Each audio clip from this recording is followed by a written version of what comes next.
O que é emoção? O que é sentimento? Será que nós podemos gerir as nossas emoções e nossos sentimentos? Bom, esta e outras respostas você vai encontrar aqui na nossa aula da Escola Bíblica Dominical da plataforma Gospel Class. Bom, você já me conhece, né? Sou Marcos Pires, o seu professor, e juntos nós vamos descortinar mais uma lição da Escola Bíblica Dominical. Nós estamos estudando o último trimestre de 2025, nós estamos falando sobre corpo, alma e espírito, a restauração integral do ser humano para chegar à estatura completa de Cristo. Na lição de hoje, nós vamos estudar a lição de número 8 e vamos falar um pouquinho sobre emoções e sentimentos, a batalha do equilíbrio interior. Nessa lição, nós vamos trabalhar ela hoje e você vai estar, de repente, assistindo no sábado, na sexta, não importa, mas a aula será ministrada dia 23 de novembro de 2025, em um domingo, em todas as igrejas, Assembleias de Deus e outros ministérios que utilizam a revista da CPAD como base da sua escola bíblica dominical. A ideia desse nosso encontro, desta nossa aula com vocês aqui, é que vocês tenham, obviamente, um subsídio, né? E tenham, de fato, uma compreensão bacana, seja você aluno, seja você um professor, para que quando chegar na aula propriamente dita, você esteja muito bem preparado em relação à temática abordada. Nós temos como texto áureo Filipenses 4 e o versículo de número 7, que diz assim: "E a paz de Cristo, que excede todo entendimento, guardará os vossos corações e os vossos sentimentos em Cristo Jesus." Vou repetir, tá? "E a paz de Cristo, que excede todo entendimento, guardará os vossos corações e os vossos sentimentos em Cristo Jesus." Quem está dizendo isso já você conhece, né? Paulo. Paulo está vivendo seus últimos tempos na terra e mesmo assim encaminha para a igreja em Filipe uma carta voltada na alegria, no amor, na paz que ele, mesmo preso, mesmo passando por adversidades, tinha em Cristo Jesus. A verdade prática diz assim: acima de todo e qualquer método humano, devemos confiar em Deus, o único que pode nos dar a verdadeira paz e guardar os nossos sentimentos. Nesta abordagem de hoje, nós não estamos anulando e nem queremos anular todos os princípios psicológicos, psiquiatras, médicos, medicinais, todo o projeto de ciência envolvido dentro daquilo que a gente fala da psique humana. Não é essa a nossa intenção, mas nós precisamos trazer com clareza aos nossos alunos a importância de que são importantes esses aliados, né, em relação às técnicas, ao cuidado, à parte até medicinal, mas, sobretudo, é Deus o Criador, e sendo Deus o Criador, Ele que pode realmente nos dar a bênção, auxiliar na resolução de problemas emocionais, sentimentais que,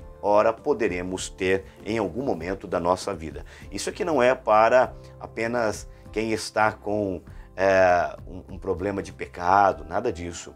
Todos nós, inclusive os pastores, obreiros, evangelistas, presbíteros, você que é da igreja, vai passar ou poderá passar, né? O ideal é que você não passe, mas pode passar por algum momento de dificuldade emocional, de sentimentos contrários, mas isso a gente vai entender que Deus pode resolver, Deus pode sanar qualquer situação ou qualquer problema de ordem psíquica, tá? Então nós vamos entender um pouquinho melhor isso nesta lição de hoje. A leitura bíblica em classe, aliás, fala ali em Filipenses, capítulo 4, nós já lemos aqui uma parte dele, capítulo 4, versículo 4 ao 7, Mateus, capítulo 9, versículo 36, e João, capítulo 11, e versículo 35 e também 36, tá?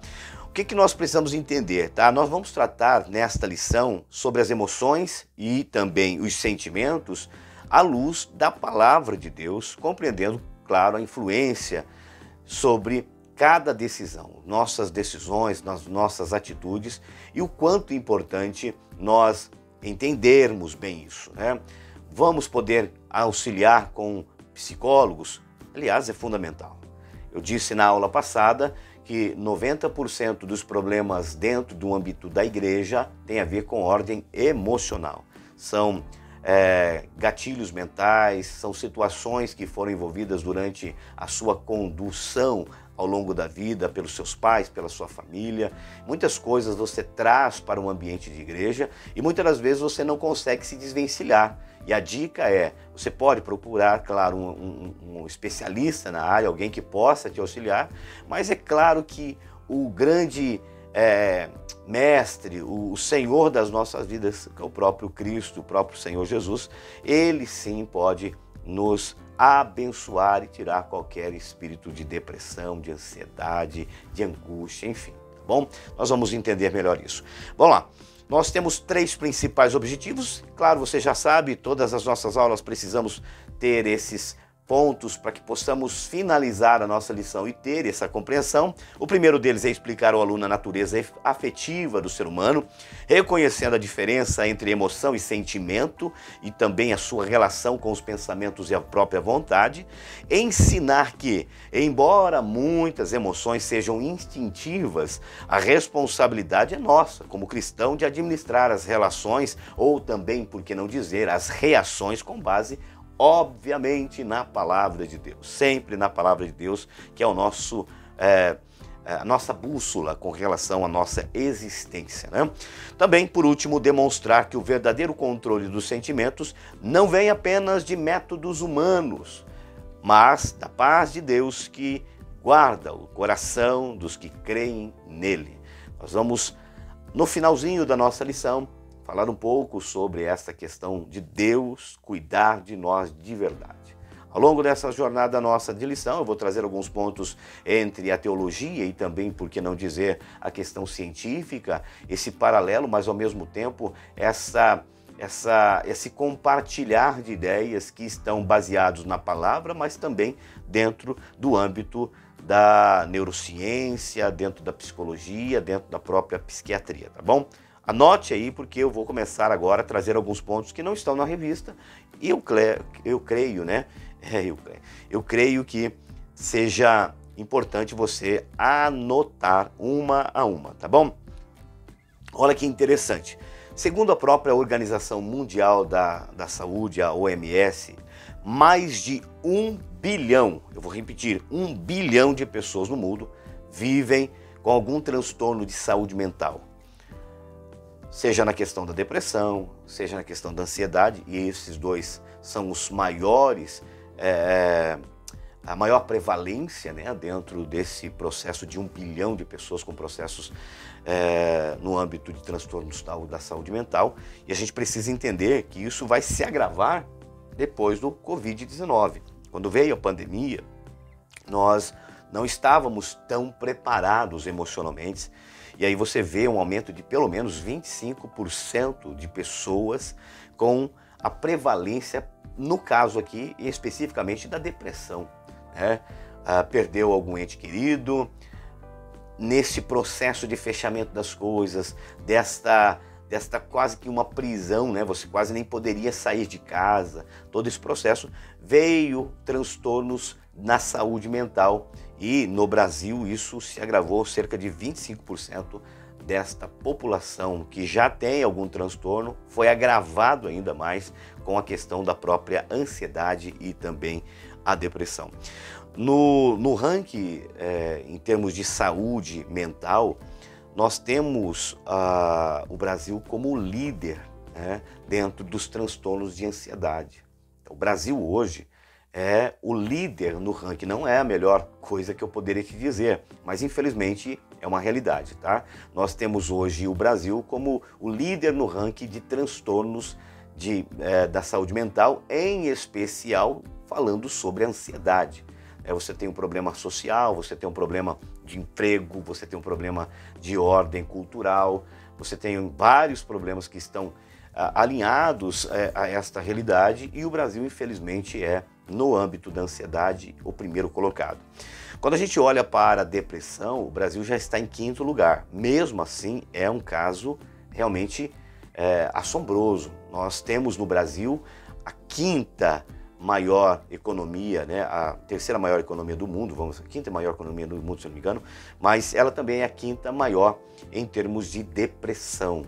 Nós temos jovens, principalmente jovens e adolescentes, entrando muito cedo no processo de depressão dentro da nossa sociedade chamada sociedade brasileira. Então, nós temos que ter um cuidado. Nós precisamos ter esse olhar clínico com relação a isso, principalmente no âmbito espiritual. Nós somos pessoas dotadas do conhecimento, da sabedoria do céu e precisamos entender que isso faz parte da nossa natureza, mas nós podemos vencer este mal com a palavra correta, com o ensino correto, com o cuidado correto com a nossa saúde mental, né? Vários aspectos. Nós falamos na aula anterior, sobre essa situação, sobre esse processo da alma, dos sentimentos e tal. E é importante que você tenha esse cuidado. Olha a importância de nós estarmos estudando um assunto tão complexo como esse. Afinal de contas, o Brasil em ansiedade é o primeiro colocado e em depressão o quinto colocado no mundo. Nós estamos falando para uma sociedade doente, com problemas de ordem biológicas, cognitivas, até mesmo por questões sociais, influenciando essa sociedade, causando esses transtornos. Então nós temos que ter esse cuidado. E toda a interação, todo esse processo, toda a internet, toda a violência, toda a questão de fragilidade financeira, fragilidade conjugal, isso vai afetar a nossa saúde. Por isso, nós precisamos entrar nesta aula com tudo, entrar realmente abordando essa temática num olhar não apenas teológico, mas também no âmbito da psiquiatria, no âmbito da psicologia, no âmbito da própria neurociência, e trabalhar esses dois pontos, a teologia e a ciência, unidas em um propósito maior. É claro que nós, como cristãos, nós precisamos confiar, acreditar, entender que Deus é capaz de resolver qualquer problema. Eu já disse numa aula anterior que minha esposa, na época, sofrendo de ansiedade, eu não conhecia absolutamente nada sobre o assunto, não tinha entendimento do que era, fui buscar conhecimento, mas ao longo dessa pesquisa, minha esposa estava sofrendo. E quando ela sofre, ela vai buscar ajuda, não na minha pessoa, porque eu não tinha, nem nos médicos, porque nos médicos eles davam remédios. Nós conversamos internamente, falou: olha, você não vai tomar esse remédio, vamos buscar em Deus, porque nós não temos a resposta, né? E aí Deus, graças ao bom Deus, nós tivemos aí a solução desse problema. Minha esposa, dias e dias, passou anos orando, buscando. Foi difícil, não foi fácil, não foi simples, mas hoje ela pode contar o testemunho e ela está curada, para a glória, honra e louvor do Senhor Jesus Cristo. Então eu falo de um assunto que na época eu não tinha conhecimento, mas hoje, por conta dessa realidade, entender que nosso sofrimento, a nossa dor revela também o propósito, ou seja, o que eu passei, eu preciso aprender com aquele erro e ensinar outras pessoas a não viverem os mesmos erros. Se você está me ouvindo aqui, de repente você passa por alguma situação no âmbito da saúde mental, é importante você buscar o conhecimento, você correr atrás de ajuda, resolver isso através da orientação da palavra, do ensino de Deus e, claro, você viver para ajudar e auxiliar outras pessoas. Fundamental é essa realidade e aí a gente precisa compreender a importância de uma aula como essa na escola bíblica dominical. Então, se você é aluno, e está me ouvindo aqui, você não é o professor, você está me ouvindo, eu te convido a realizar um trabalho também de ajuda agora. Você pode compartilhar essa live com pessoas que você sabe que precisa da ajuda. Ao longo desta aula aqui, eu vou trazer alguns pontos de relevância em relação ao próprio cuidado da mente com o processo psíquico, social, biológico, todos os cuidados, falando dentro daquilo que é o campo da ciência e também da antropologia bíblica, do processo bíblico, tá? Então, compartilhe, mande para pessoas que você entenda que precisa de ajuda. Para nós será uma bênção, mas também para aquela pessoa que você encaminhar, vai ser uma oportunidade para rever algumas questões da sua ordem emocional e talvez, né, eu creio nisso, ser curada através de uma aula como essa. Porque há poder na palavra de Deus, há poder na nossa na nossa autoridade com relação ao nome de Jesus Cristo. Bom, se é professor, aí é mais fácil ainda. Você, como professor, mergulhe naquilo que a gente for pontuar aqui, mergulhe nessas pesquisas, incentive o teu aluno no dia da tua aula a realmente procurar ajuda. Nem sempre nós conseguimos resolver sozinhos, aliás, quase que impossível isso. Nós precisamos de ajuda. E esse é um ponto para você curar pessoas através da tua aula. Eu creio nisso, eu acredito muito que uma aula, ela não é apenas uma transmissão de conhecimento. Uma aula da Escola Bíblica Dominical é a revelação do próprio Deus na praticidade daquilo que nós devemos vivenciar. Ou seja, eu, através de uma aula, posso ser um agente transformador. Esses dias atrás eu dei um treinamento, uma palestra e falei sobre isso. O que o mestre pode tocar, né? O mestre toca em almas. O mestre ou o ensinador, aquele que gosta de trazer o conhecimento, ele não só transmite o conhecimento, mas ele lança uma semente de transformação através do que ele está passando. Vamos lá então. Eu preciso entrar aqui juntamente com a história do contexto do próprio pastor Silas Queiroz, que vai trazer no tópico 1 o homem, um ser afetivo. Ele faz uma rápida introdução e aí ele vai trazer o homem, um ser afetivo. O pastor ele traz aqui, como eu disse para vocês, pelo menos 4 subtópicos nesta primeira parte, né? Ele vai falar sobre a questão do propósito desse estudo nosso, que eu já comentei aqui, já trouxe algumas revelações. Abordar também sobre a questão da afetividade, emoções e sentimentos e trazer os princípios, os principais afetos, né, do homem. E por isso nós vamos falar um pouco lá no finalzinho sobre a inveja, sobre a ira, até o próprio contexto do ódio nesse primeiro tópico, tá bom? Grave aí, porque eu não vou ler a revista, minha intenção aqui não é ficar lendo, pelo contrário, a minha ideia aqui é trazer alguns assuntos pertinentes a esta lição para que possa te dar mais subsídios, instigar você a um aprendizado, uma dedicação em determinados assuntos que às vezes você tenha lido e não tinha, de repente, percebido a importância e você vai mergulhar. Eu tenho relatos de pessoas contando aqui para nós de alguns pontos das nossas aulas que foram primordiais nessa transmissão do conhecimento, mas nesse plantar também da semente do conhecimento em cada aluno. Então vamos lá, a gente vai falar um pouquinho sobre agora o que é afetividade, né? A pergunta que você precisa já de início responder aos seus alunos é: o que é afetividade? E você vai trazer que é a capacidade humana de sentir e demonstrar emoções e também os sentimentos, sempre envolvendo o ser na sua totalidade. Estamos falando aqui, por exemplo, do corpo, da alma e do espírito, que é a essência do ser humano. E é preciso deixar claro isso, né? Deixar que para o seu aluno que a afetividade é vista como parte da própria natureza de Cristo. Esses sentimentos, tudo isso foi o próprio Deus que trouxe para nós. Quando você olha para Salmo 31, verso 9, diz o seguinte, olha só: tem misericórdia de mim, ó Senhor, porque estou angustiado. Consumidos estão de tristeza os meus olhos, a minha alma e o meu ventre. Olha só que interessante, a percepção de angústia aqui do salmista é notória. Ele percebe que os seus olhos, a própria alma, o ventre dele estão consumidos de tristeza. O salmista, alguém que teme a Deus, está revelando para nós que isso faz parte da nossa natureza. Deus fez isso. Vou explicar como que vai surtir esses processos de angústias do mal, né? Surgir, na verdade, esses processos aqui, mas obviamente, quando eu olho para a estrutura da palavra de Deus, eu vejo, foi Deus que criou tudo.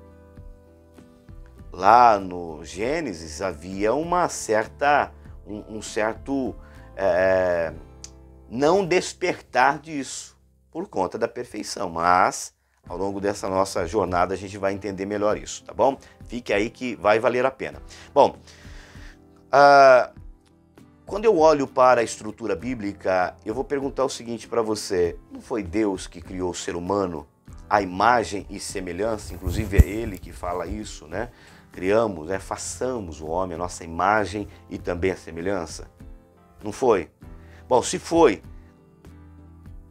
como que nós podemos dizer, será que Deus, já que nós somos a imagem, já que nós somos a semelhança, também se entristece? Também se sente fracassado? De repente tem algum momento de inconsistência? Será? Nós não somos a imagem e a semelhança de Deus? Você já parou para refletir sobre isso? Eu trouxe aqui em algumas aulas anteriores, se você quiser retorne lá, você vai ver que eu trouxe aqui alguns aspectos da nossa lição acerca dessa questão da imagem, dessa questão da semelhança e diferenciar muito bem isso. Mas, para a gente poder aqui refletir um pouquinho, eu vou trazer algumas questões importantes acerca dessa questão da nossa semelhança com Deus. Em primeiro lugar, quando a gente fala da semelhança, nós estamos falando da capacidade de pensar, de raciocinar, de ter consciência moral, saber o que é certo e saber o que é errado. O homem é um ser dotado, já do início, portanto, a imagem de Deus, de intelecto e vontade. Então é isso que Deus está trazendo para nós. No âmbito da espiritualidade, a gente vai dizer que o homem tem a capacidade de conhecer e também se relacionar com o próprio Deus, o que chamamos de dimensão vertical. Então, quando eu olho para a imagem, quando eu olho para esse consenso de imagem e semelhança de Deus, eu estou falando sobre imagem nesse aspecto da espiritualidade, no aspecto de pensar, de raciocinar, de ter consciência, né, daquilo que é certo, daquilo que é errado. Isso já estava impregnado no coração, na alma do ser humano. Agora, em relação, por exemplo, à questão do domínio, você vai olhar que essa questão exatamente de Gênesis capítulo 1 e versículo 28 é uma ordem que Deus dá para nós de dominar, de cuidar, de governar a terra. Função que é delegada por Deus, mas que está dentro dos atributos de Deus, do governo, da autoridade. Então, a gente precisa compreender que a imagem aqui, nós não podemos misturar. Deus é igual ao ser humano, ou o ser humano é igual a Deus. Nada disso. Agora, no que tange a própria questão da semelhança, eu falei agora há pouco sobre a imagem, mas a semelhança, geralmente nós associamos o contexto da semelhança com a santidade ou a própria justiça original, ou seja, o parecer-se com Deus no âmbito da moralidade, ou seja, parecer-se com Deus na moralidade, moralmente falando. E aí a gente entende que essa questão foi perdida, foi até um tanto quanto corrompida com a entrada do pecado. Nós vamos ver isso sendo distorcido pelo pecado. E antes da queda, Adão e Eva não tinham esse problema. Ele tinha um caráter moral de Deus. Eles estavam vivendo numa ordem perfeita. Só que o diabo vem, você conhece a história, traz o pecado e infelizmente nós temos aí uma questão moral sendo agora misturada, distorcida, sem aquela santidade correta. E é justamente nesse caso que entra Cristo, porque a morte de Cristo vai trazer para nós a regeneração. Através da sua morte nós fomos alcançados por ele, pela regeneração ou a restauração daquilo que nós tínhamos anteriormente antes da queda e perdemos ao longo da nossa jornada. Então, essa semelhança vai ser restabelecida em Cristo. Essa semelhança nesse processo de santificação, de aproximação com Deus, vai ser restabelecida através de Cristo. Nós precisamos, por exemplo, olhar o que está escrito lá em Colossenses capítulo 3, versículo 10, que diz assim, e vos revestistes de novo, que se renova para o conhecimento segundo a imagem daquele que o criou. Então, nós fomos criados de ordem perfeita, com a capacidade moral de Cristo, do Senhor, de Deus. O pecado vem, estabelece na nossa moral uma condução conturbada, uma condução fora daquilo que é a realidade, e aí a gente entra em um colapso e precisamos ser regenerados através de Cristo Jesus. Então, para entender o que é semelhança, não quer dizer que nós temos um Deus que também se frustra. Por isso eu fiz essa pergunta. Deus vai se frustrar? Não, claro que não. Pelo contrário, Deus é um Deus que não se frustra, Deus é um Deus que não tem tristeza. Nós temos um caráter moral distorcido e por isso nós nos entristecemos, por isso nós fracassamos, mas Deus não. Aí você pode dizer, mas Deus, eu vejo na palavra de Deus, e posso usar aqui Gênesis 6,6, que vai falar que Deus se arrependeu ou se entristeceu em ter o homem. Aí, querido, é importante você conhecer um pouquinho da palavra. O que a Bíblia está dizendo em termos de se arrepender ou se entristecer, não tem a ver com a questão de Deus realmente ter se entristecido ou se arrependido. Pelo contrário, é um recurso dentro da teologia que a gente chama de antropopatismo, né? O que é o antropopatismo? É a atribuição de sentimentos que são do homem, do ser humano, e a gente coloca para Deus. Quando você vê Gênesis 6 e versículo 6 ali, Deus não se arrepende de nada. Como que eu vou se arrepender? Eu estou falando no campo de Deus, né? Como que Deus vai se arrepender se Ele sabe o presente, o passado e o futuro? Não tem como. Então, isso é uma forma do homem expressar aquilo que ele percebe acerca de Deus. Então, Deus não sofre de tristeza relativa, Deus não é instável, Deus não erra, Deus não muda, tá? Ele não vai alterar os seus sentimentos. Uma hora ele está feliz com você, outra está triste, não. Ele é alguém, um ser superior, imutável, seja no amor, seja na justiça, seja na santidade. Ou seja, Deus é sempre perfeito. Deus não vai se entristecer. Então, quando você falar da imagem e semelhança de Deus e você desejar atribuir tristeza, sentimentos a Deus, isso é o que a gente chama, como eu disse, antropopatismo. É uma forma de nós jogarmos os sentimentos que são humanos, inerentes a cada um de nós, e aí a gente coloca em Deus, mas Deus não se entristece, Deus não fracassa. Bom, qual que é a diferença, pastor, de emoção e sentimento? Vamos lá. Emoção são reações rápidas, intensas e geralmente involuntárias. Eu quero que você grave bem isso.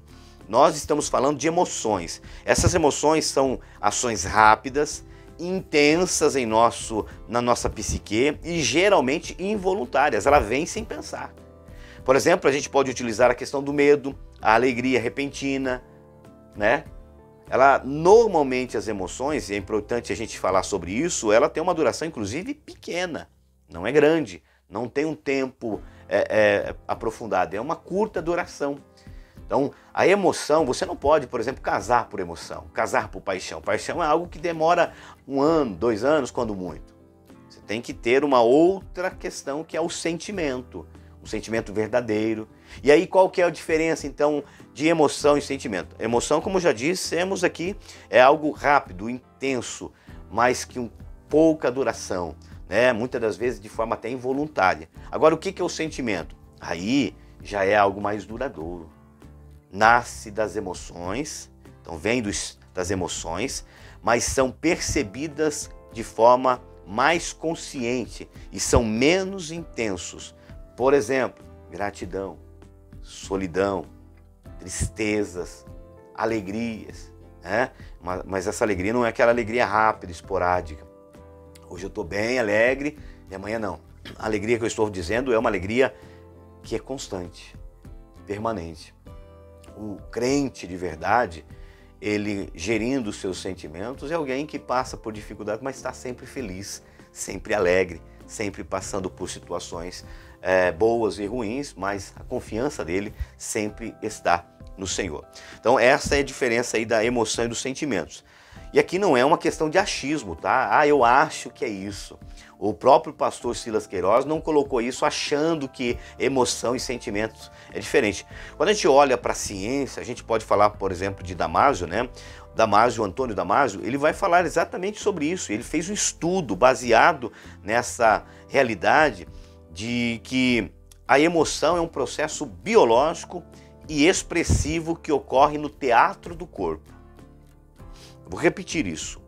Antônio Damásio, um profundo pesquisador desta área, né, da neurociência, da própria psicologia, ele vai trazer a informação de que emoção é um processo biológico e expressivo que ocorre no teatro do corpo. São reações fisiológicas e, por que não dizer, comportamentais, e são todas elas observáveis. Ou seja, tudo que eu gero através de emoção, eu transmito, eu revelo. seja no meu olhar, na minha fala, no meu jeito de se expor, isso é emoção. Agora, segundo o contexto de Damásio ainda, seguindo essa lição, para ele a emoção é um processo biológico e expressivo no teatro do corpo, que ocorre no teatro do corpo. Agora, Damásio também vai falar sobre o sentimento. Ele vai dizer o seguinte: por sua vez, é a experiência subjetiva e privada daquelas emoções ocorrendo no teatro da mente. Então, a emoção é verbalizado, a emoção é expressa, todo mundo vê. Agora, os sentimentos estão no teatro da mente. É a percepção consciente do estado do corpo. É aquilo que eu sei, que eu sinto, que eu percebo. Isso é um sentimento. Então, se você entender isso, só essa nossa rápida introdução aqui, e já entender qual que é a diferença da emoção e o sentimento, baseado não só no que nosso autor, pastor Silas Queiroz, trouxe, mas também na própria neurociência, com o autor Antônio Damásio, que vai falar que a emoção é a composição de tudo que nós observamos no processo biológico, mas que vai ocorrer no corpo, no teatro do corpo, conforme ele usa a expressão, ou seja, aquilo que todo mundo vê, e nós entendemos que o sentimento já é algo que acontece no teatro da mente, são sentimentos, percepções, né, que vão ocorrendo dentro do estado do nosso corpo, ou seja, internamente. A gente já valeu a pena essa nossa lição, já valeu a pena essa nossa introdução aqui para poder conversar e falar com os nossos alunos. Eu sugiro que você se aprofunde um pouco mais sobre Damásio, né? Ele vai trazer isso, ele vai trazer, e provavelmente, eu não sei, eu não tive o privilégio de conversar com o pastor Silas Queiroz, mas boa parte daquilo que ele está trazendo tem a ver com os estudos de Damásio em relação a esta perspectiva das emoções e também do sentimento. Então, se você puder, estude um pouquinho, que com certeza vai valer a pena para você transmitir aos seus professores, no caso professores e também alunos, né? Por que não? Professor você pode transmitir dentro de uma dinâmica pedagógica antes da sua aula e também para os seus próprios alunos. Bom, o pastor Silas Queiroz vai mencionar pelo menos 6 emoções básicas e ele vai trazer aqui alegria, medo, raiva, surpresa, nojo e tristeza, que provocam, claro, alterações corporais e vai trazendo para o nosso organismo um coração mais acelerado, uma tensão muscular, enfim, a gente vai sendo reverberado através dessas emoções, né? Alegria, medo, raiva, surpresa, nojo, tristeza. A gente vai recebendo impacto no nosso corpo. E pastor Silas, obviamente, também não baseou isso num achismo, não baseou isso naquilo que ele acha ou pensa acerca do assunto. Ele também tem bases científicas, e há bases científicas para que você possa entender. Por exemplo, quando nós olhamos para esses 6 processos ou 6 emoções básicas, isso está baseado na própria ciência. Nós temos a teoria das emoções universais do próprio psicólogo Paul Ekman, que vai trazer essa visão, né, acerca das emoções. Ekman, ele fez um estudo que vai abordar inúmeras pessoas, inclusive tribos isoladas no mundo. E ele vai fazer o quê? Vai entender e concluir que certas expressões, por exemplo, faciais, para emoções são inatas e também universais, independente do teu lugar onde você mora, habita. Essas 6 emoções, segundo o estudo de Ekman, vai dizer exatamente o que o pastor Silas Queiroz está trazendo, que são sentimentos, aliás, emoções são verbalizadas aí através da alegria, medo, raiva, surpresa, nojo e tristeza, através de ações faciais, de expressões faciais, da forma com que você olha, sorri, vê, enruga a testa, tudo isso vai ser provado. Então, mais uma vez, nós não estamos aqui com achismo. Nós estamos baseando o nosso contexto teológico também na questão científica, que é importante. Elas trabalham em unidade, né? Tem gente que fala, não, a ciência vai contra a Bíblia e a Bíblia vai contra a ciência. Não, pelo contrário. Se você unir essas duas, você tem uma baita de uma ferramenta em termos de ensino, de capacitação, tá? Vale a pena. Bom, Na criação, Deus criou o homem dotado desses sentimentos. Vale entender isso. E todas essas características, o que precisa ser dito em relação a todos os processos é que enquanto o pecado não habitava, como eu disse agora há pouco, o homem não tinha esse reflexo, né? Enquanto o homem estava lá dentro do jardim, no paraíso, tendo um relacionamento santo com o próprio Deus, no âmbito moral, seguindo as orientações, nós não tínhamos nenhum problema de ordem de ódio, nenhum problema com ordem de raiva. Pelo contrário, ali estava um ambiente de paz. Mas, claro, com o pecado, aí começa a manifestação desses sentimentos que estavam reclusos, não estavam ativos no paraíso antes do pecado. Deus deu essa capacidade para o ser humano de pensar, mas como você tem o acesso à santidade, a uma vida perfeita com Deus, a uma aliança, um pacto de convivência tão puro e perfeito com Deus, você não tem isso. Agora, à medida que o pecado vem, isso é deslocado. É como se dissemos, retirado daquilo que é a normalidade, colocado num outro nível. E, infelizmente, nós precisamos entender que se eu estou na presença de Deus, se eu vivo como Adão estava buscando viver antes do pecado, sentindo, obedecendo, tendo humildade, respeito a Deus, a minha vida é uma vida com sentimentos bons. Nós falamos na lição anterior, tudo que é agradável, tudo que é puro, nós precisamos pensar isso, a gente vai moldando as nossas emoções, os nossos sentimentos. Então, quando eu faço isso, eu estou cuidando da minha capacidade mental. Então, é crucial que você venha afirmar, né, para os seus alunos que afetos não são um mal a ser suprimidos, mas sim uma parte criada por Deus que precisa ser direcionada. Nós não podemos suprimir os nossos sentimentos, mas nós temos que apurar esses sentimentos na santificação e direcioná-los eles na palavra de Deus, tá? É importante que você traga essa reflexão para os seus alunos. Lá no Jardim do Éden, os sentimentos antes do pecado eram nutridos no âmbito da perfeição, da santificação, no âmbito do relacionamento puro, verdadeiro com Deus, na plena e perfeita abordagem com relação aos sentimentos em relação a Deus. Tudo estava em ordem, mas o pecado vai trazer aí vários problemas. E quando você olha para este ponto, nós precisamos entender que alguns autores, como por exemplo Tomás de Aquino e o próprio Dietrich, né, ele vai explorar esses assuntos de afetividade, inclusive a questão da própria distinção entre a afetividade sensível, aquela que é ligada ao corpo, e também a questão intelectiva ou espiritual. Ou seja, eles vão abordar esta temática trazendo para você, para nós aqui que gostamos de estudar, essa diferenciação entre a própria questão da afetividade sensível, aquela que é ligada ao nosso raciocínio do corpo, ali todo o processo do acesso ao corpo, e também intelectiva, que é a espiritual. Então, saber dividir isso. Tomás de Aquino e Dietrich já falava sobre o assunto há muitos anos atrás. Então, o foco nosso tem que ser aqui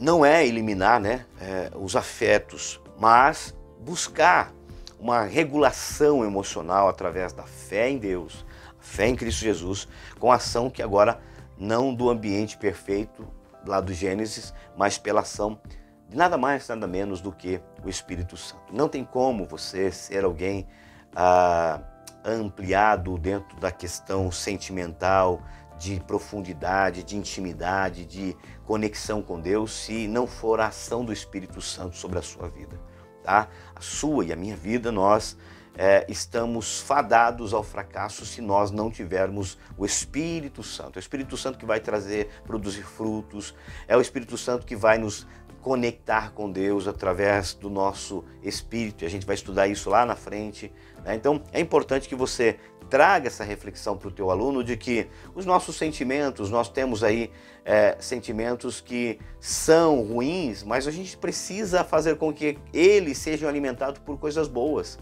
O pecado vai distorcer o nosso processo de sentimento, mas Deus, através de Cristo, vai reconectar a cada um de nós. Beleza? Bom, nosso tópico 2 vai falar sobre emoções e experiências e também, por que não dizer, o controle, né, dessas emoções aí e, por que não dizer, também as experiências.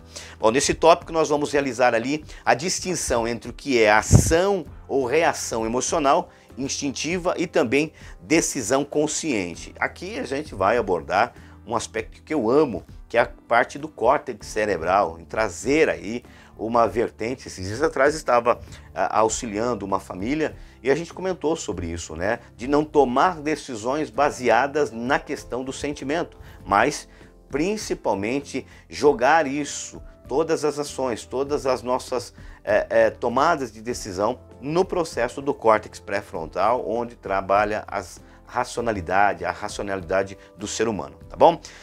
Nós vamos abordar aqui, em relação à emoção persistente e pecados enraizados, alguns aspectos, inclusive da questão do orgulho, porque também não destacar o aspecto da própria positivo e adaptativo das certas emoções. Então a gente vai trazer nesse tópico aqui, o próprio autor vai trazer essa abordagem, para que possamos diferenciar, tá? Emoções persistentes e pecados enraizados. A gente vai trazer aqui esse paralelo, essa realidade do aspecto positivo em adaptar certas emoções no contexto de Deus, tá bom? Eu vou trazer aqui alguns pontos que fazem total diferença na tua aula. Quero falar aqui, por exemplo, da emoção versus a decisão consciente, como eu disse, do córtex pré-frontal, da capacidade de raciocinar. Provavelmente, eu já tenho mais de 46 anos de idade, mas provavelmente você já tem ouvido falar assim, conta até 10, filho.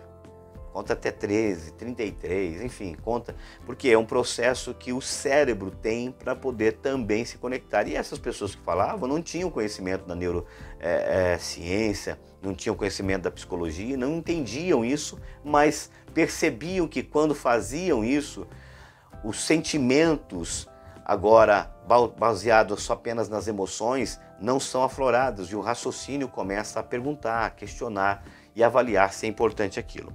Vamos falar então sobre emoção e decisão consciente, tá?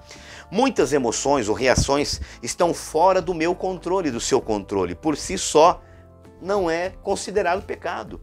O fato de eu muitas das vezes não conseguir dominar os nossos sentimentos, e aí a gente pode falar de decisão, de cultivar emoções, trazer o sentimento de medo, de ira, isso faz parte da nossa natureza. E a gente vai ler inclusive a Bíblia, a gente vai perceber o seguinte, ó, ireis e não pequeis.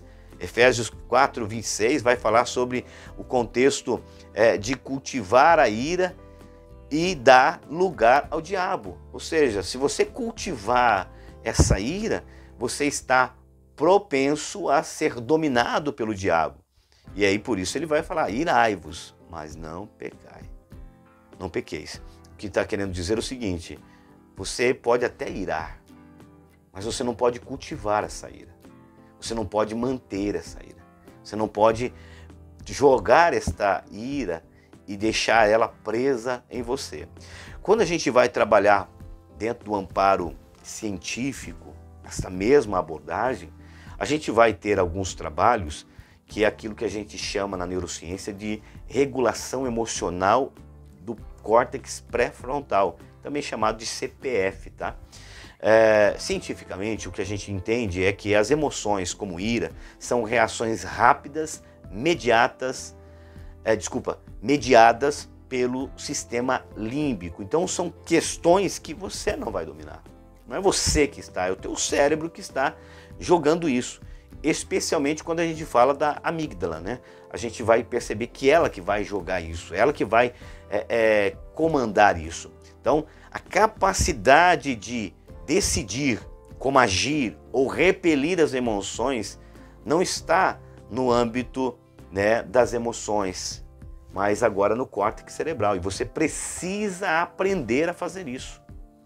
Se você tem um problema de ordem emocional, você precisa entender que todos os processos da sua existência de ordem emocional precisam ter tomadas de decisão no córtex pré-frontal. E como que eu faço isso?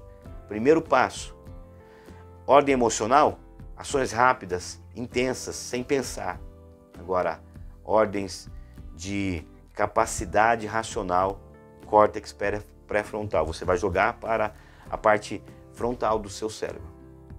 Vai avaliar: por que eu estou triste? Por que eu estou irado? Por que eu estou sentindo dessa forma? Quando você faz algumas perguntas como essa, você automaticamente faz seu cérebro parar, avaliar. Por que ele está deixando você irado? Por que ele está deixando você triste nesse momento? Às vezes nem tem necessidade. A gente vai falar daqui a pouco sobre essa questão da ansiedade. E muitas das vezes as pessoas estão num processo de ansiedade, mas nem tem razão para isso. Agora, é ela que é o culpado? Não, é o cérebro que está jogando e você ainda não aprendeu a controlar as suas emoções através da racionalidade do seu cérebro. Deus fez tudo perfeito. O problema é que nós não sabemos usar a máquina tão poderosa que é o nosso cérebro, tá bom? Vamos lá. Falando agora sobre a questão dos arroubos, né? Ou querendo justificar a questão dos arroubos emocionais. E aí você pode falar: pastor, mas pelo amor de Deus, o que é arroubo? Arroubo emocional é o impulso, né, repentino que você vai ter aí, de repente até mais intenso, como até uma questão de entusiasmo, de êxtase, de alegria ou raiva, enfim. Quando você olha para esse processo de arroubos, né, você vai ver que é instintivo, é rápido, né, e você pode dizer: eu sou assim mesmo. Aí você já jogando que você, nesse caso, é dessa forma. Quando a gente olha para isso, nós precisamos voltar para a Bíblia. A gente pode ler Romanos 8,13, leia na sua casa, a gente não tem tempo aqui, senão vai ficar muito longo, né? 2 Coríntios capítulo 5, versículo 17. Todo cristão precisa dominar os seus impulsos. E esses arroubos emocionais, essa impulsividade emocional, precisa ser orientada. E a ciência tem como? Ela traz algum aspecto que ajuda isso? Sim, a ciência vai trabalhar a neuroplasticidade e a transformação. O que é a neuroplasticidade, pastor Marcos? Neuroplasticidade é a capacidade do nosso cérebro de aprender as coisas. É ter, de fato, um novo comportamento moldado para uma outra realidade. Então eu tenho uma ordem disfuncional no meu cérebro, eu tenho a possibilidade de aprender, e a gente chama de neuroplasticidade mesmo, né? Quando a gente fala de Cristo, ele vai, através da obra da regeneração, nos santificar. E quando eu entendo isso, jogo para o meu cérebro, jogo essa capacidade de entender que eu não sou aquilo que os outros estão dizendo que eu sou alguém que o Senhor escolheu, e eu começo a verbalizar, eu começo a trazer para o meu cérebro esta visão acerca do que próprio Romanos capítulo 12, versículo 2 vai trazer, né? Paulo vai falar sobre isso, dessa transformação, do renovar da mente, desse andar de uma forma que a nossa mente é transformada. Então você lê a palavra de Deus, se converte, você é transformado por conta da palavra. E aí a neuroplasticidade, a forma do cérebro captar algumas coisas, vai trazer para você a possibilidade de realmente ser uma outra pessoa. E você tem que aprender a não culpar os outros. Você é responsável pelas suas ações. Você pode sair daqui dessa nossa lição querendo não aprender absolutamente nada. Toda informação que eu passar aqui pode ser algo que para você não tem sentido nenhum, mas você pode sair daqui apenas com uma palavra e essa palavra ser capaz de gerar em você o desejo de ser alguém que na hora da sua lição, na hora de estudar, você fará a diferença. Então, isso é neuroplasticidade, isso é a capacidade do nosso cérebro gerir as nossas emoções. Você pode, por exemplo, estar aqui: mas já passou tantas horas, eu estou escutando você ainda. Agora, mude o teu cérebro a ponto de você compreender que você pode gerenciar. Para de culpar os outros por fracassos que são seus. Talvez você quer ser o maior, o melhor professor, mas não tem a capacidade de escutar uma palavra, gravar, aprender, mergulhar naquela palavra, estudar aquele assunto e viver aquilo que você está realmente ministrando, seja no ensino, seja na pregação. Pegue, por favor, esta revelação, tá bom? Bom, em relação às emoções, nós temos também a questão do pecado enraizado e o próprio orgulho, né? A primeira coisa que precisamos entender é que o fato de uma emoção ser instintiva não retira absolutamente seu caráter pecaminoso.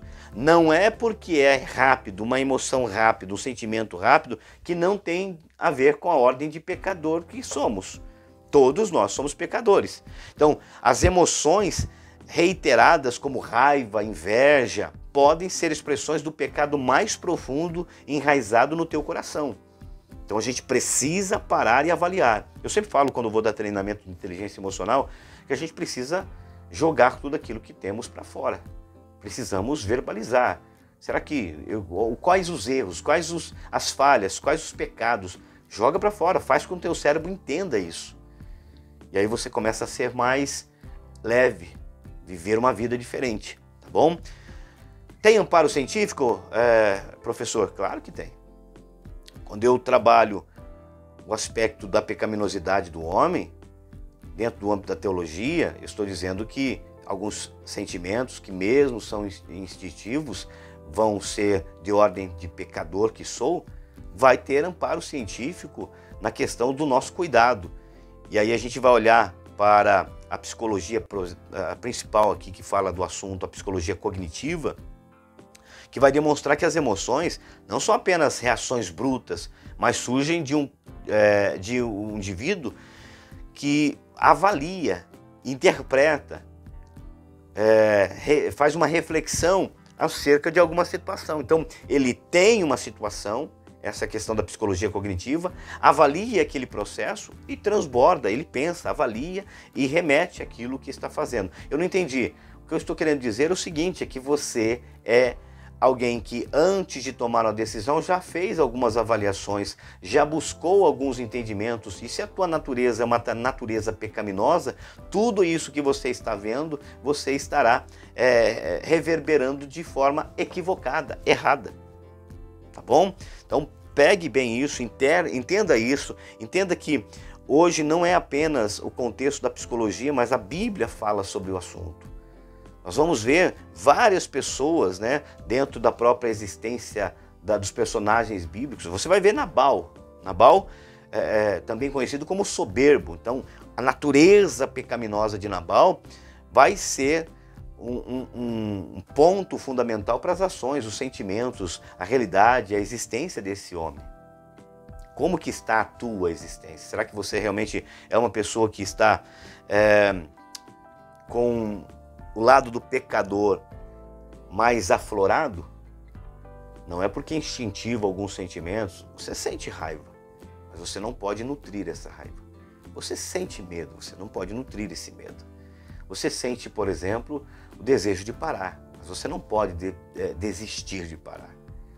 Você vai gerindo as suas emoções quando você tem relação com Deus, contato com Deus, uma afinidade com Deus. Beleza? Vamos lá. Os sentimentos de ira ou rejeição, como o de Nabal, né, são frequentemente o resultado de esquemas cognitivos disfuncionais e crenças centrais, como orgulho, direito, né, a própria existência ou a própria injustiça. Então, isso é importante para que você possa aí trabalhar e mergulhar com o seu aluno, porque ele entenda, né? Não é porque nós temos sentimentos que são instintivos, automáticos, que eles não são pecadores, pecaminosos, e nós temos que mudar, modificar, alterar esse contexto. E como que eu faço isso? Indo para a igreja, servindo a Deus, aprendendo, lendo a palavra, tendo intimidade, jejuando, orando, tendo um contato direto com o céu, o teu próprio Criador, o Senhor Jesus, o próprio Deus, tá bom? Olha o cuidado que nós temos que ter com essa construção do pensamento. Você percebeu a importância disso? Né? E por que também não trabalhar o aspecto do revelar esse sentimento? A gente vai tratar um pouquinho sobre a questão do orgulho, tá? Vamos trabalhar um pouquinho a questão do orgulho. O orgulho é identificado como um fator que torna a pessoa suscetível a reações emocionais negativas. Então o orgulho vai fazer com que você tenha questões como ira, hostilidade, levando inclusive você a transgressões. Eu não preciso nem contar, mas você já sabe, o maior problema de Satanás foi querer ser maior do que Deus. Não tem como, né? Não é uma realidade que pode ser vivida.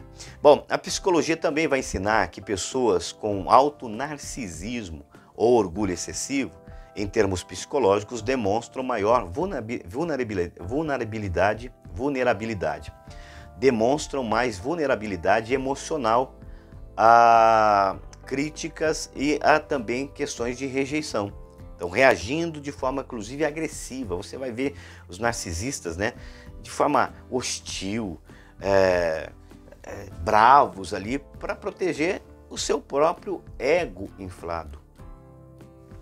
Não é fácil não, queridos, não é fácil. Os nossos pensamentos, nossos sentimentos, é por isso que é difícil conviver com pessoas, né?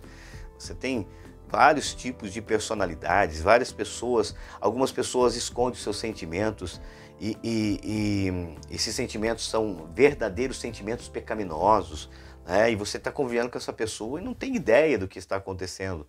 É a questão da emoção, você consegue ver, mas sentimentos são, a maioria deles, escondidos, né? E aí a gente precisa ter o cuidado de sempre transmitir o conhecimento, a palavra de Deus, que possa de fato transmitir aquilo que é vida, paz, alegria, transformação, graça, poder e sem dúvida nenhuma fazer solidificar a existência do ser humano de forma plena e perfeita. Bom, nós precisamos aprender dentro dessa nossa aula a racionalizar, a usar realmente poder do refletir e agir. Quando a gente fala de tudo isso que nós falamos agora, o ponto fundamental é: será que eu estou preparado para refletir acerca de pensamentos e emoções? Será que a minha decisão não está sendo tomada de forma emocional? Quando a gente fala, eu vou trazer um exemplo para vocês aqui, que isso aqui pode mudar a realidade de algumas pessoas com ansiedade. O medo. O que é o medo, né? O medo é uma própria característica do homem, do ser humano, para poder defendê-lo, para poder protegê-lo. O medo é desencadeado dentro do nosso sistema nervoso simpático e é o hipotálamo que vai estimular, né, a medula a adrenal e também liberar adrenalina e, por que não dizer, a noradrenalina dentro do nosso corpo, justamente para que possamos ter pelo menos duas reações: a reação de fuga ou a reação de defesa. Então, quando você está num processo com medo, o teu organismo, o teu cérebro já vai jogar adrenalina e noradrenalina dentro do teu organismo através da corrente sanguínea, e é nesta hora, note que eu vou falar, isso aqui pode mudar a perspectiva de quem tem ansiedade. Nesta hora, você vai ter a tua corrente sanguínea com adrenalina, então você vai ressentir um frio, né, nessa conexão sanguínea, você vai sentir um gelo, você vai sentir, se você está num processo de ansiedade, vai começar a viver um medo exacerbado de forma muito acelerada. Nessa hora você começa a tremer, nessa hora você começa a ter um aspecto de taquicardia, acha que vai morrer, mas tudo isso tem a ver com a relação do medo. O organismo faz isso para que você possa fugir, não ficar estagnado mediante uma questão de problema, né? Vamos pensar aqui num animal chegando próximo de você. Nessa hora o medo vem, a noradrenalina, a própria adrenalina é injetada na nossa corrente sanguínea, nosso coração começa a acelerar, nossa forma de pensar é mais rápida e a gente vai tomar duas decisões: eu vou fugir ou vou enfrentar esse desafio. Quem passa por ansiedade tem a mesma situação. Só que o problema dessas pessoas que passam por ansiedade, e eu repito, o Brasil é o primeiro colocado no ranking de sentimentos de ansiedade. Quando essas pessoas têm esse processo de sentimentos ali de medo, ela está pensando não em algo que está acontecendo, em algo que provavelmente pode ou não vai acontecer. Na maioria das vezes nem acontece. Então, a ansiedade é o pensar lá na frente acerca de algo, e aí o seu cérebro acha que aquele momento está existindo, porque o seu cérebro está pensando no assunto, o seu cérebro está conjecturando, o seu cérebro está imaginando aquela situação, o teu cérebro imaginando aquela situação vai jogar adrenalina, aliás, e noradrenalina na corrente sanguínea, você vai passar por um processo de taquicardia, aí você fica com mais medo ainda porque acha que está morrendo. Como que eu resolvo isso? Olha, se você fizer isso aqui, eu posso dizer com tranquilidade, 90, pelo menos 90 não, mas 50% dessa ansiedade vai passar automaticamente. Eu estou afirmando isso, não estou dizendo o que eu acho, tá? Estou afirmando, 50% do processo seu já vai melhorar. Como que eu faço? Bom, deu a questão da ansiedade, deu o processo da questão do medo, a taquicardia, né? Até difícil falar. A taquicardia vem, você começa a ficar desesperado, desesperada. O que você faz? Em primeiro lugar, se você tem alguém do lado, abraça essa pessoa. Se você tem alguém do lado, dê um abraço forte, peça para ele ou ela ajudar você, abraçando você. Quando você estiver abraçando, respire fundo, solta o ar, faça o seu cérebro ter oxigênio para poder pensar. Começa a perguntar, será que o que eu estou pensando vai acontecer de verdade? Seu cérebro começa a trazer, peraí, estou injetando a noradrenalina, adrenalina, mas nem aconteceu. Começa a trazer para o teu presente. Você está com o seu cérebro lá na frente, é por isso que a ansiedade vem com tanta força. Mas respire fundo, abrace alguém. Se você não tiver alguém para abraçar, olhe para o céu, contemple as nuvens, contemple algo que você está... Olha, foque em algo presente. Eu sempre recomendo, quando eu vou dar algum treinamento, vai ali numa praça, vê as pessoas correndo, vê alguém correndo, vê um cachorro brincando, uma criança brincando, um jovem jogando alguma situação ali na praça. Traz o teu pensamento a entender que o que ele estava imaginando nem existiu. Você está vivendo o teu presente. Olha como é profundo. Se você fizer isso, eu garanto, 50% da tua ansiedade já vai ser retirada. São exercícios que vão ajudar você, auxiliar você nesse processo. Feito isso, leia a palavra. Respire fundo, vai orar a Deus. Busque a presença de Deus nesse momento, depois que você já respirou, depois que você trouxe para o teu presente. Vai buscar a Deus. Eu estou convicto do que eu estou dizendo. Quantas pessoas foram transformadas por ensinos básicos como esse em nossos treinamentos? Então acredito, Deus tem algo especial para você e Ele está te dando a oportunidade de ouvir esta nossa aula aqui hoje, tá bom? Então faça isso, respire fundo, traga o pensamento, faça o teu cérebro raciocinar. Tenho certeza que no mínimo 50% dos seus problemas emocionais já vão ser retirados. E eu posso afirmar, se você fizer isso todas as vezes e realmente começar a ter um contato maior com Deus, sua depressão ou sua ansiedade, a gente está falando mais sobre a questão da ansiedade aqui, né? Depressão é pensar lá atrás, é pensar no passado, é ficar com gatilhos, existem técnicas para isso também, e uma das maiores técnicas é trazer a esperança, trazer à memória aquilo que traz esperança e não problemas, dificuldades. Mais uma vez, a palavra de Deus sendo a orientação fundamental para a sua estrutura. Por último, nós vamos falar agora dos sentimentos guardados por Deus.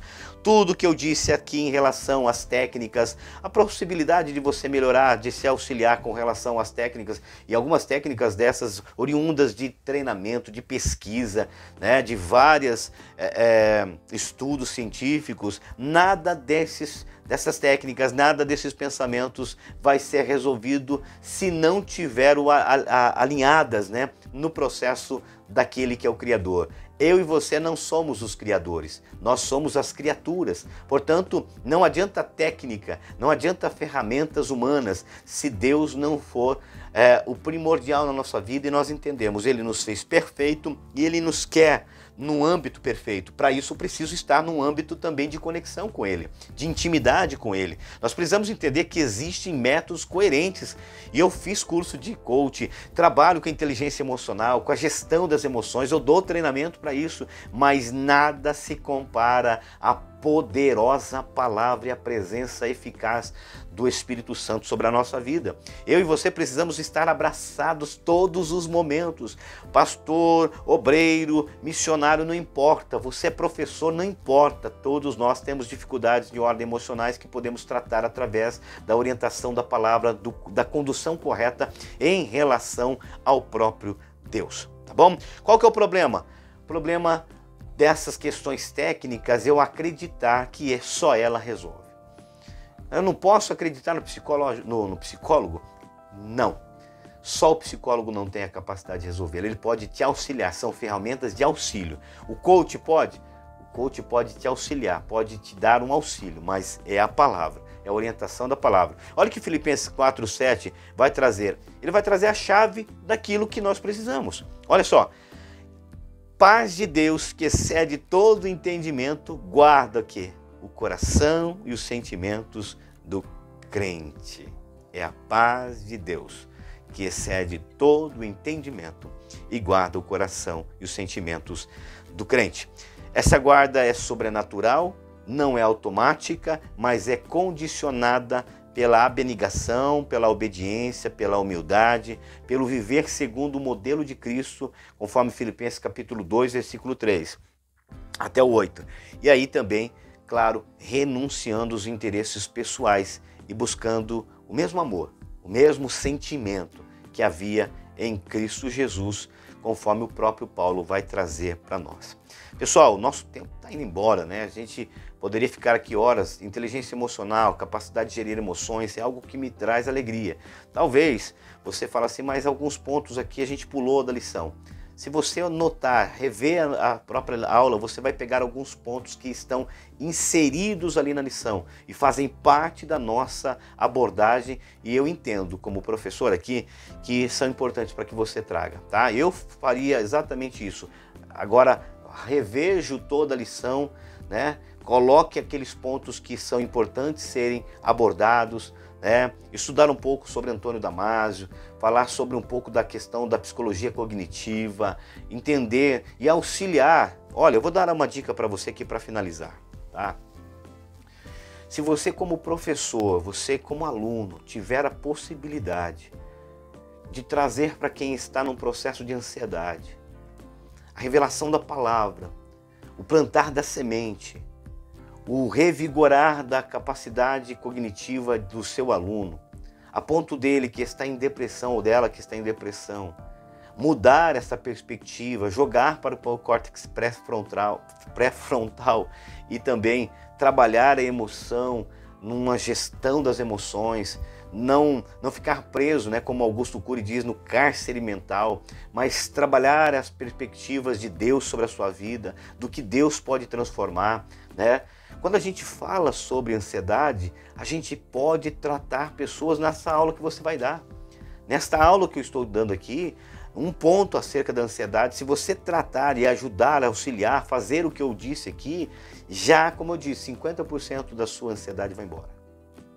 O meu papel, eu acredito muito nisso, como professor, e você como professor, o próprio aluno, é que a gente seja capaz de gerir o conhecimento que nós temos, mas lançar no coração de quem precisa. Eu creio nisso. Nossa aula não é apenas uma aula, é um momento de transformação do nosso aluno. Então, que você possa entender, né? Que você é um agente ali naquela aula, você está escutando essa aula como aluno, é uma pessoa que pode auxiliar outras pessoas. Faça o teste. Passou por um processo de ansiedade? Faça o teste. Tem alguém precisando de ajuda? Peça para ele fazer aquilo que eu disse agora há pouco ali em relação à ansiedade, e você vai perceber que isso vai mudar as pessoas. Agora, uma coisa eu preciso dizer em relação a tudo que nós falamos nessa aula. Tudo isso, toda a técnica, todo o conhecimento, toda a informação, todo o entendimento acerca das nossas emoções e dos nossos sentimentos só serão realmente plenos à medida que nós deixarmos o Espírito Santo ser o condutor da nossa jornada, da nossa vida, da nossa essência. Não dá para nós vivermos uma vida plena com Deus se não deixarmos o Espírito Santo gerir as nossas emoções. Bom, compartilhe esse vídeo. Ajude nós a chegarmos a pelo menos 10 mil pessoas como alunos aqui na nossa escola bíblica dominical, pessoas que realmente estão engatilhadas aqui num processo de conhecimento, voltadas a querer crescer. Nos ajude, compartilhe, mas também comente, clique aí no joinha para que o próprio algoritmo possa perceber a importância disso. Eu preciso da tua ajuda, eu conto com você. Durante quase 1 hora e pouco aqui nós estamos falando e eu quero que você seja abençoado, mas abençoe outras pessoas, tá bom? Deus abençoe. Que o Espírito Santo possa te auxiliar, te ajudar e possa, de fato, te tornar um mestre que toque vidas. Deus abençoe.